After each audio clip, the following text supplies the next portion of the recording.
Rich, thank you. Tonight, a local family is outraged after finding out their dying father is the victim of theft. They say someone took his cell phone as he battles cancer. Fox 2's Taryn Asher live outside Beaumont Hospital in Royal Oak with the story. Taryn.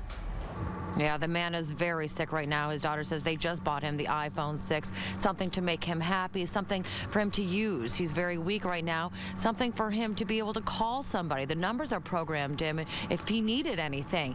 And then they woke up Sunday morning and that phone was gone. How can you look at someone that's so sick and has so little and decide that what's theirs should be yours? Jennifer Brady is already struggling with the knowledge that her father, Charles George, pictured here during better times, is in his final days. Colon cancer and diabetes have finally taken their toll on the 61-year-old who has been receiving treatment for weeks at Beaumont Hospital in Royal Oak. And then to learn the one thing that had brought her dying dad happiness, his lifeline, she says, when the family wasn't there, was stolen right from his bedside. The nurse had just plugged his phone in right next to his head and pat his arm and told him to get a good night's rest, and I walked out behind her, and the next day it was gone. Jennifer says when she went to visit her father on Sunday, she realized the new iPhone 6 they bought him had been taken while he was sleeping. And now she wants to know who could have done such a thing. The nursing staff here is so good and so kind. There's no way it could have possibly been his nurse or his RNA, but it didn't walk off on its own. At first, she says Beaumont questioned if the phone had actually been stolen. Instead, the hospital thought possibly it got caught up with the sheets and lost in the laundry. They told her it happened before, until Jennifer discovered the phone had been used since it disappeared. You expect to be safe here, and the staff has been so good so far. It's just a shame that this would happen. Angered by such a heinous act, Jennifer lashed out on social media and posted a scathing open letter on Facebook to the evil person who stole her dad's iPhone. She ended it with, "I hope you like his phone. I hope it makes you as happy as it made him.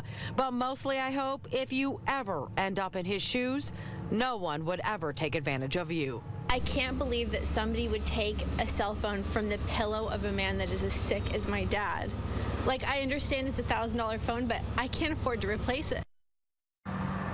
And she's talking about those replacement costs for the iPhone 6, obviously. She said she just cannot afford that. But something that's very special right now going on, a bright spot throughout all of this inside the hospital right now, inside his hospital room, Mr. George and his fiancée of 15 years getting married. His daughter says she tried to organize this right now to bring her father as much happiness as he could have right now, despite all of this that's going on. Monica, back to you. Well, Taryn, certainly we send our well wishes to Mr. George and his bride. Would the hospital perhaps consider replacing this cell phone given what's going on right now?